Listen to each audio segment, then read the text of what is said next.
and welcome. I'm back today for my A to Z of wedding planning. A day later than normal. I normally like to do it on a Wednesday afternoon, but something came up and I wasn't able to join you. So I'm just popping on today to carry on with my A to Z. And today I want to talk about P for photography. So if you don't know who I am, I'm Andrew. I'm always Andrew Wedding Design. I'm a London-based wedding planner who loves working on creative weddings for laid-back couples. And P for photography is today's topic. And yes, what do I want to talk about today? So I think photography is a really important part of your sort of a really important factor to think about when you're coming to plan your wedding. When all the flowers have wilted, the dress has been packed away, it's often the photography that becomes kind of one of those most cherished things after your wedding day.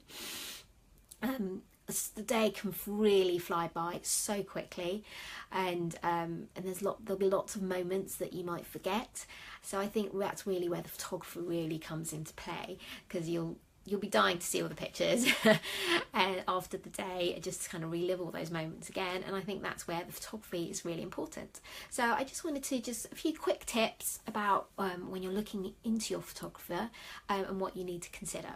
So first off, I would say do your research. There's so many amazing photographers out there, a few not so good, and some will have varying levels of experience and knowledge, and also more importantly they'll have very different styles. So really kind of look out there, what kind of photography do you like, because there's different styles, different editing styles, kind of different ways they shoot. So you really need to kind of have a look around and see what it is that you like. Do you like the very kind of editorial look, someone that really focuses in on that sort of taking lots of beautiful portraits of you and really sort of focusing in on the details of your wedding day? Are those what's important to you? Or do you want something a bit more kind of reportage and sort of really capturing kind of the moments, guests laughing, having fun, that sort of thing? There's kind of very different styles, very different ways that photographers work. So really look at what that is you like. Also think about the editing. Are you into kind of light and bright sort of imagery? Fine art photography might be your bag. Or maybe you like a bit more kind of moody, earthy sort of looks, and then again they tend to be more on the reportage look. So do have a look around and see what kind of photography styles you like. When you do come to booking, really I would always say go to book the most you can afford. I wouldn't say, if you can't afford that photographer, maybe look within your own price bracket, but really do go for the best you can afford. I'd always be wary of letting a friend do it for you, unless that friend happens to be a professional photographer. So meet them. Really, you want to be comfortable with your photographer. If you can't meet them in person, at least try and Skype them, have a little chat, get to know them, what they like, what they love, that sort of thing, and they get to know you a little bit. I think you want to be comfortable in their presence. You don't want to feel that maybe they're bossing you around, or they're not kind of really in tune with you and your partner, like who you both are as a couple. You want to feel comfortable with them on the wedding day. You're going to spend a lot of time with your photographer on the wedding day, so it's really important that you're comfortable in their presence, because I think that just makes such better photography. You'll feel more relaxed, your guests will feel more relaxed. You almost want your photographer to feel like a guest at the wedding, so they can kind of crawl, sort of almost like a ninja. I have had one of my wedding photographers actually, the couple were like, oh, you're like a photography ninja, because they didn't really notice, they didn't get in the way, they didn't spoil the flow of the day. And I think that's really important on your wedding. You just want to feel that they really are just part of the day and just capturing that day and the moments as they go along. So really get to meet them, get to know them before you book them. If you're still feeling a little uncomfortable and worried you're not used to being in front of the camera, then I do recommend you to consider booking an e-shoot.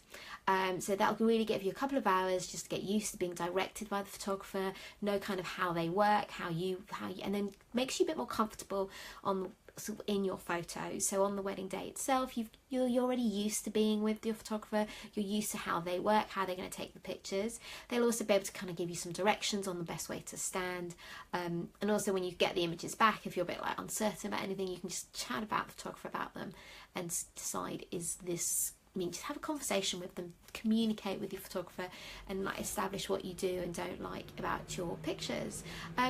Photographers aren't miracle workers, so you really need to be comfortable in your skin. So that's why it really helps to be comfortable with your photographer and know what know that you're comfortable with them and they're taking good photographs.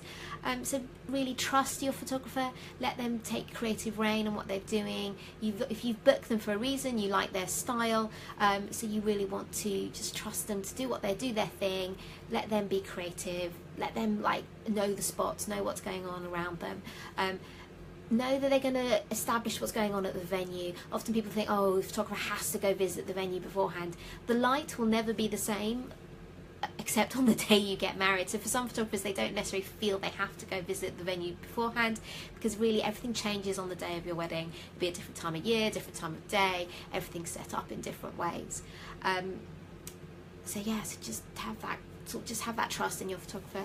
Do discuss with them your timings. The more time you can give your photographer, the better. If photography is really important with them, for you to have like really lovely certain kinds of images, do just discuss that with the photographer. Talk to them about how long is something going to take. Group photos often take so much longer than you think they will, so don't try and have too many. Discuss with the photographer what you want, and allow that when you're thinking about the timings of the whole day, allow time for your photography. Yeah, and I think that's really just kind of it really. So know what you want, trust your photographer, kind of be comfortable with them, and they'll take amazing photos of your day, because I think it's such important to have those after your wedding. Trust me, when you've come back from your honeymoon, maybe even before, you'll be dying to see those images and just kind of reliving all those beautiful moments from your wedding day. So I hope that was helpful, my maybe not so quick tips on photography and what to think about when you're booking your wedding photographer. Next week it's Q, so I'll be back, and I'll hopefully, if you've got any questions, I'm going to open up for a little Q&A session. Maybe I'll do it in the evening and hopefully get more on board. But I hope you hope those tips, and see you next week. Take care.